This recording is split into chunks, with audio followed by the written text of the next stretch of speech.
Vamos de una vez al Senado de la República con el senador por el PAN, Héctor Larios. Senador, ¿cómo está? Buenas noches. Muy buenas noches, Carlos. Buenas noches a tu auditorio. Díganos, ¿por qué no les gustó el Código Fiscal? Bueno, me parece que tiene varias cosas que son positivas, pero tiene temas que nos causan muchísima preocupación.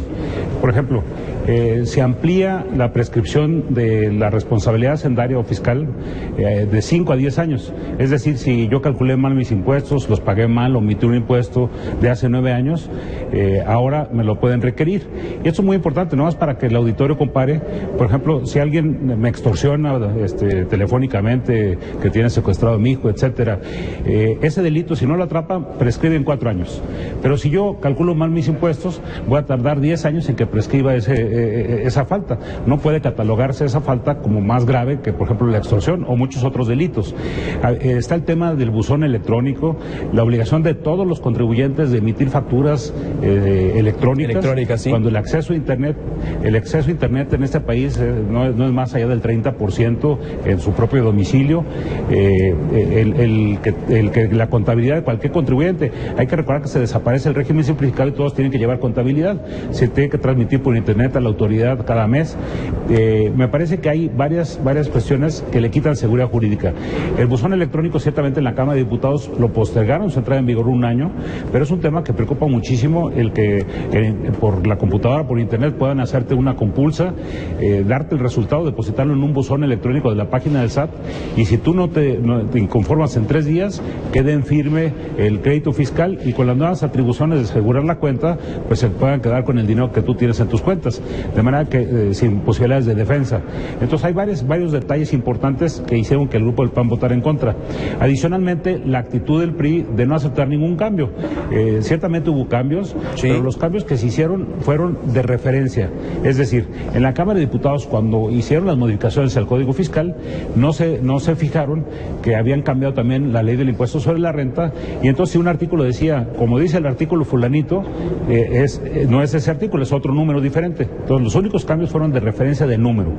Incluso no se admitió ni siquiera literalmente cambiar una coma en una obligación que se establece para cualquiera que se le deposite dinero, que puede ser un empleado, puede ser mi hijo, si yo le deposito dinero, con una coma mal puesta, parece que tiene la obligación de inscribirse en el Registro Federal de Contribuyentes, etcétera, etcétera.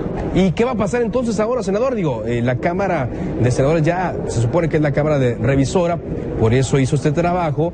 Se regresa a la Cámara de Diputados. ¿Tendrán ahí consenso los cambios que se hicieron? Los cambios que se hicieron son exclusivamente de referencias. Es decir, un artículo se refiere al artículo 28 y ya no es el 28, sino que es el 33. Entonces se quitó el 28 y se puso 33. Son exclusivamente los cambios. Sí. La actitud del PRI fue absolutamente cerrada en cosas, incluso que estaban convencidos. No se aceptaron ninguna modificación. Esas son modificaciones, digamos, de estilo. Pero como es el Código Fiscal, tampoco podríamos nosotros negarnos a un cambio de ese tipo, en función de que cualquier contribuyente a lo mejor podría conseguir un amparo y dejar de cumplir con sus obligaciones fiscales. No es el caso, pero no son cambios en la sustancia, en el contenido, son cambios de referencia, son cambios de estilo los que se hicieron.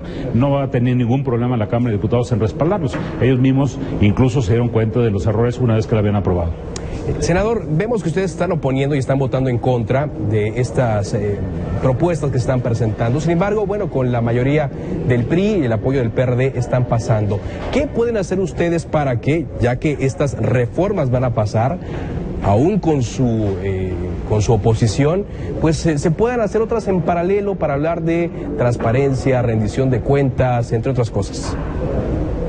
Mira, en la mañana primero se votó las modificaciones a la ley aduanera, el PAN votó a favor en lo general, también presentamos reservas, también hubo cerrazón absoluta, no se modificó una coma en la ley aduanera, había temas en donde realmente tenían convencimiento de que iba a hacer los cambios, pero no tenían la autorización del gobierno. Ahorita precisamente en 1 hora y media más o menos empezaremos la sesión de la Comisión de Hacienda, sí, para estudiar la ley de coordinación fiscal y la ley de Presupuesto y Responsabilidad Hacendaria. Y se abrió este receso precisamente porque a instancias del PAN, en compañía con el PRD, estamos presentando algunas modificaciones a la Ley de Coordinación Fiscal que tengan que ver con transparencia, con rendición de cuentas, que son los grandes temas ausentes en esta reforma. Muy bien, senador, pues estaremos acompañándolos en ese proceso. Gracias por esta entrevista para Más Milenio. No, por contra, gracias a ti, Carlos, y gracias a tu auditorio. Buenas noches.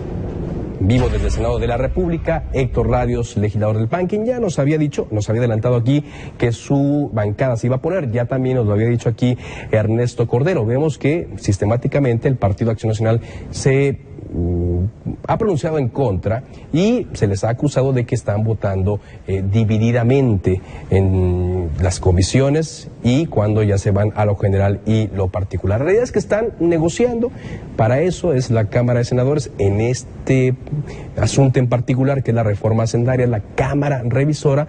Sin embargo, vemos que pues al oponerse el Partido Acción Nacional no está consiguiendo mucho y veremos si esto que nos decía el senador Héctor Larios, que se refiere a la transparencia y rendición de cuentas, ya cuando se está revisando esta reglamentación complementaria, se hacen estas modificaciones para que se conozcan realmente que todos estos recursos que tendrá el gobierno federal a partir del próximo año, con las modificaciones que están haciendo, con la reforma hacendaria, pues se usen y todo el mundo sepa de qué forma